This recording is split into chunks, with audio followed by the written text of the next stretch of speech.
Bonjour, aujourd'hui on se retrouve pour une toute nouvelle vidéo qui va parler de vaisseaux.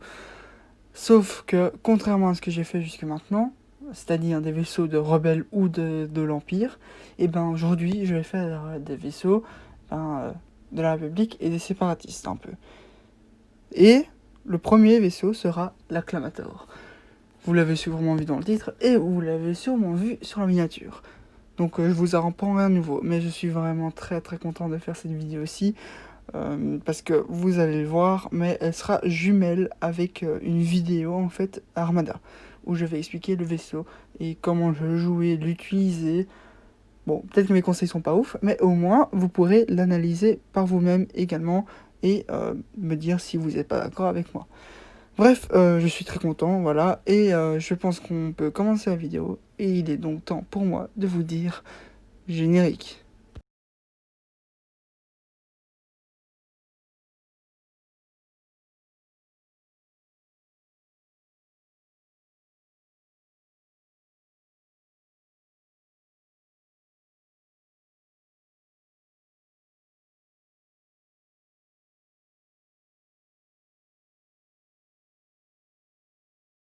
Donc, pour ceux qui se demandent à quoi ressemble le vaisseau, ben, le voici. Voilà.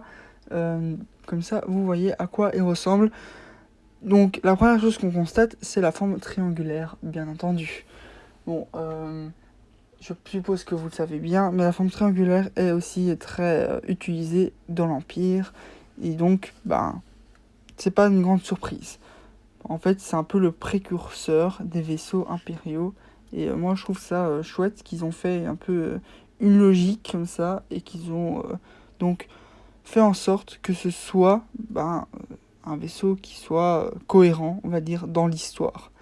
Et que donc, on comprenne comment ils ont pu arriver jusqu'aux vaisseaux impériaux qu'on connaît très bien.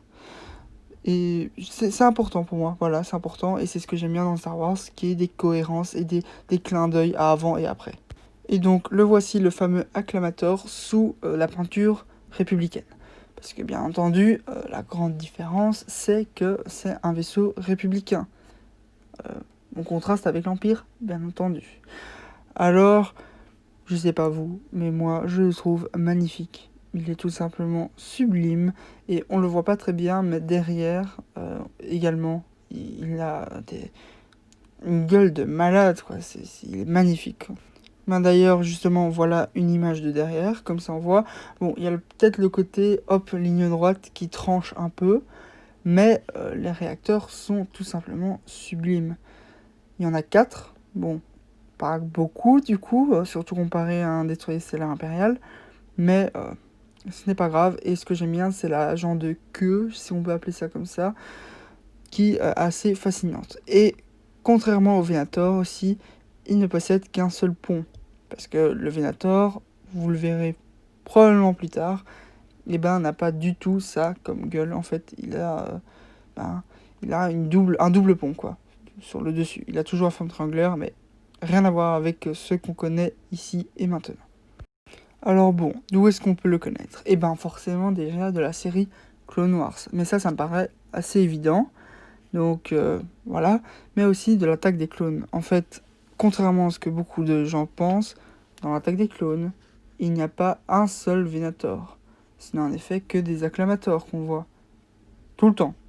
Voilà, tout simplement. Et comment ça se fait? Eh ben, tout simplement parce que c'est le premier vaisseau qui a été produit pour la grande armée de la République. Voilà. Ça, c'est quand même assez cool, hein. Et par premier vaisseau produit pour l'armée de la Grande République, etc. Non, pour la Grande Armée de la République, bon, on y arrivera. Et je veux dire que c'est le premier vaisseau qui a été conçu pour cette armée-là. Tout simplement. Dans le sens où l'armée de la République utilise d'autres vaisseaux qui sont pas nouveaux, mais c'est parce qu'ils n'ont pas été conçus pour la guerre et pour la grande armée, la guerre des clones. Celui-ci, si.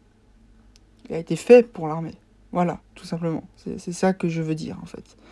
Et d'ailleurs, en fait, au tout début, je sais pas si vous vous rappelez, mais il n'y a pas les peintures républicaines. Il est juste gris.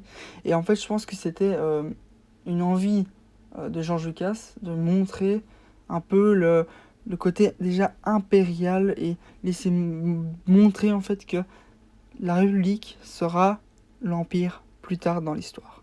Voilà, ça c'est après c'est ma théorie et c'est tout simplement parce que il ressemble énormément de tous les points de vue à un destroyer stellaire impérial. Voilà. Bon, là on peut voir une image magnifique, je trouve, où on voit un acclamator se faire canarder par les séparatistes. En fait, c'est une image qui vient tout droit d'Armada. Voilà, comme ça vous savez. Et c'est une belle œuvre d'art qui représente bien le vaisseau. Maintenant, parlons un peu de son utilité. Pourquoi est-ce que c'est le vaisseau qui a été utilisé par la Grande Armée de la République? Pourquoi c'est le premier en fait?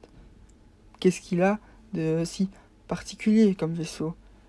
Ça, ce sont des questions qu'on doit se poser parce que le Venator est un aéroporteur. Enfin, je sais pas trop comment expliquer ça. C'est un porte-avions, mais dans Star Wars. Voilà, plus ou moins. L'Acclamator, c'est tout le contraire. Il n'y a pas vraiment d'équivalent dans le monde réel, dans les flottes, je pense en tout cas, mais en fait c'est un transport d'armée, dans le sens où il est conçu pour transporter une armée et la déposer sur la surface d'une planète. Tout simplement. Rien que ça. Et ça, c'est un truc qui est absolument génial, hein, je trouve. Ah bah oui, désolé, mais le fait d'avoir un vaisseau qui a été conçu rien que pour cette tâche, c'est-à-dire être assez solide, assez puissant que pour pouvoir résister aux barrages, en fait, aux blockades, aux blocus, voilà, des séparatistes par exemple, et c'est assez fort, quoi, parce qu'il il est solide et il a les moyens de transporter une armée, quoi. Et enfin, ça, c'est un truc qui est absolument génial. Le fait d'être un transporteur d'armée, quoi. Franchement, c'est un truc qui me séduit énormément chez ce vaisseau et c'est pour ça que je l'aime autant. Parce que oui, je l'avoue, c'est probablement, et s'il vous plaît, ne me frappez pas, mon vaisseau de la République préféré. Beaucoup diront que c'est le Venator le meilleur. Et je comprends très bien. C'est un vaisseau sublime. Vraiment magnifique. C'est le plus beau vaisseau en fait de Star Wars. Voilà. Comme ça, c'est dit. Mais c'est pas ça qui m'attire chez lui. Moi, ce qui m'attire dans un vaisseau, c'est ce qu'il fait. Et ce que l'acclamator fait, c'est tout simplement génial. Voilà. Donc, ça, j'y viens en fait maintenant au fait que je ne comprends pas pourquoi l'Empire n'utilisait pas des acclamators. Bon, dans la vie réelle, c'est tout simplement parce que George Lucas a eu l'idée après avoir fait les films de l'Empire, de ce vaisseau-là. Tout simplement. Mais dans l'univers de Star Wars, parce que on va faire comme si le monde réel n'existait pas. C'est le but un peu de cette chaîne YouTube en fait, s'immerger complètement dans l'univers de Star Wars. Et du coup, si on se pose la question en fait de pourquoi est-ce que l'Empire n'a pas gardé ce vaisseau, il n'y a pas de bonne réponse pour moi.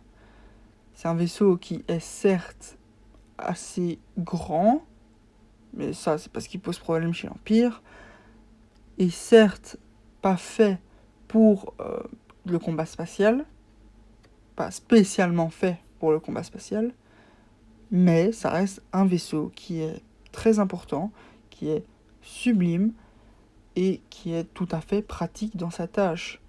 Donc l'Empire en plus a ces vaisseaux qui sont désignés juste pour ces tâches-là. Je pense notamment au Quasar, qui est fait pour porter des chasseurs uniquement. Dans tous les autres domaines, il est nul. Hein. Voilà, il a la puissance de feu, mais pourri. Ce qu'il fait, c'est avoir des chasseurs et les larguer. Et c'est ça qui le rend génial. Et chez l'Acclamator, c'est le fait d'être un transporteur, et ça aurait dû séduire l'Empire.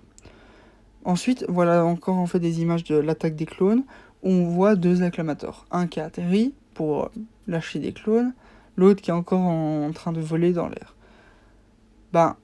Je voudrais juste terminer en fait cette vidéo avec cette image-là, parce que ça montre en fait le vaisseau dans son domaine, dans son utilité.